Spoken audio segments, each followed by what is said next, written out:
ஒரு இது வந்து மரியாதை பண்ணிட்டு தான் வந்திருக்கேன். புரியுதா இல்லையா? இது வரைக்கும் நான் எந்த ஒரு சபதியும் பண்ணதில்லை. சரி, கஷ்டப்பட்டோம், நம்ம நிறையா திட்டிருக்கோம், சத்தம் போட்டிருக்கோம், வேலையை முடிச்சிட்டா அப்படி என்ன நம்மளோட உடல் உழைப்பு இருந்துச்சு. இருந்தாலும் சபையில் சாலம் போட்டு கனவு போட்டு ஒரு மாதம் போட்டு சொல்லி முடிச்சு தான் வந்தேன். அந்த இடத்துல சபாநாயகத்தை கூட நான் கடைபிடிச்சேன். புரியுதா இல்லையா? எனக்கு ஒன்றும் அது ஒன்றும் பெருசு கிடையாது. இதே விதத்தில் இவரை நான் காசு தரணும் அப்படின்னு சொன்னார்னா நீங்கள் உட்காந்து தரவிட்டா கணக்கு பாருங்க, 14 லட்சம் கூட போயிருக்க தவிர குறையில. புரியுதா? இன்னும் 16 லட்சம் கூட நான் தரணும்னு சொன்னா நீங்களா என்ன சொல்றீங்களா? நியாயமா சொன்னீங்கன்னா தந்துட்டு போனாரு. அது ஒன்றும் பெரிய விஷயம் இல்லை. இல்லைங்க, ஒரு விஷயம் என்னன்னா, ஒரு சைட்டை நீங்க மணியன் ஒரு ஒரு இதை கொண்டு போய் நான் ஒரு சைட்டை கொடுக்குறேன்னா அந்த கோயிலை சுத்தி பார்ப்பாரு. புரியுதா இல்லையா? பார்த்துட்டானே இது நீங்க சொல்றது எனக்கு முன்னாடியே தெரியும். நான் என்ன கேட்டேன்னு கேளுங்க. ஒரு கொட்டேஷன் கொடுத்ததுக்கு அப்புறம் அது எப்பறா நீ எக்ஸ்ட்ரா பண்ண ஒரு எஸ்டிமேட்ல டெண்டர் எடுக்கிறோம். ஒரு டெண்டர்னா சென்டேஜ்னு ஒரு இது இருக்கும். அது ஒரு பெரிய தொகை கவர்மெண்ட் கட்டணும் ஒன்று. அடுத்தது எல்டபிள்யூஎஃப் லேபர் வெல்ஃபேர் கட்டணும் இருக்கும், அது ஒரு பெரிய தொகை, அதை கட்டணும். புரியுதா? அடுத்து எம் செட்டில்மெண்ட் இருக்கு. அது எத்தனை பர்சன்ட்? 15% அது எம் செட்டில்மெண்ட் சென்னையில். புரியுதா இல்லையா? அந்த செட்டில்மெண்ட் பண்ணணும். அதுக்கடுத்து கீழே இறங்கி வராங்க. இறங்கி வந்து நமக்கு பில் எழுத ஒவ்வொருத்தருக்கும் ஒரு செட்டில்மெண்ட். இதில் என்ன நம்ம சம்பாதிச்சோம்? ஜிஎஸ்டி.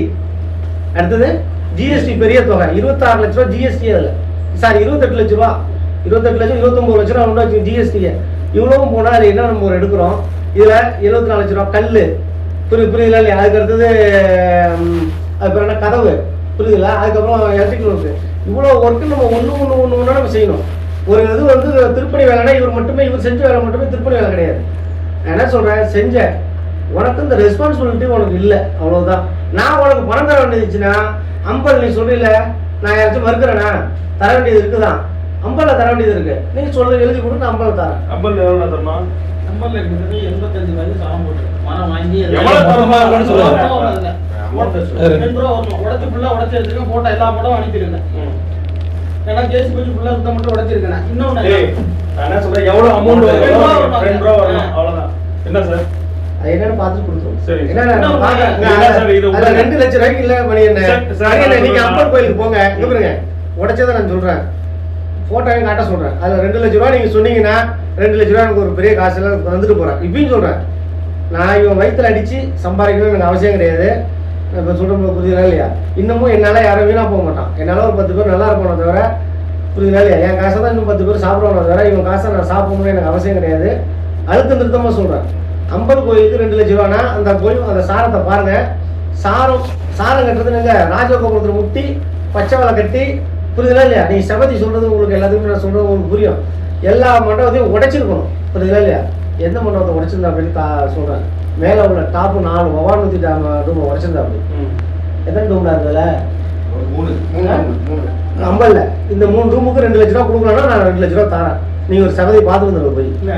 இல்ல நான் இப்ப ஓபன் சொல்றேன், இதெல்லாம் மறுத்து பேசுறேன், இல்ல மறுத்து பேசுறேன். நீங்க போய் பாருங்க, இன்னொன்னு கொத்தவாசல்ல 3 அடி காம்பவுண்ட் சுத்து காம்பவுண்ட். அதுக்கு என்னன்னா 2 ரூபா கொடுக்குறாங்க. அந்த 3 அடி காம்பவுண்ட்ல 2 ரூபா எப்படி பண்ண முடியும்? 6 அடி வரைக்கும் 6 அடி எல்லாமே 3 லட்சம் பேசிக்கிட்டு தானே பேசுறேன். 3 லட்சம் எவ்வளவு? 3 லட்சம். அது 3 லட்சம் செட்டில் பண்ணி அந்த லோன் எடுக்கணும். மகேஷ் கொடுங்க. அது எந்த கோயிலுக்கு சார்? நீங்களே சொல்லுங்க. 3 லட்சம் சொல்றீங்கல்ல? அப்பா 3 லட்சம் 6 லட்சம் கிளியர் பண்ணுவேன். இந்த தர்கா கிட்ட ஒரு சரி, நான் ஒன்னு கேக்குறேன். நீங்க இதெல்லாம் எப்படி பேசாம எப்படி நீ வேலை ஆரம்பிச்சா? நான் ஒரு அமௌண்ட் சொல்றேன், நீ செய்யடா பிரஷர் கொடுங்க. நான் கையில இருந்து ஃபர்ஸ்ட் தான் வேலை எப்படிங்க செய்ய நீங்க உங்களுக்கு ஒரு வேலை தரேன், உங்களுக்கு ஒரு வேலை தரேன். இப்போ நீங்க ஒரு வேலை தரேன், உங்களுக்கு ஒரு வேலை தரேன். அந்த வேலையை நீங்க செய்யுங்க.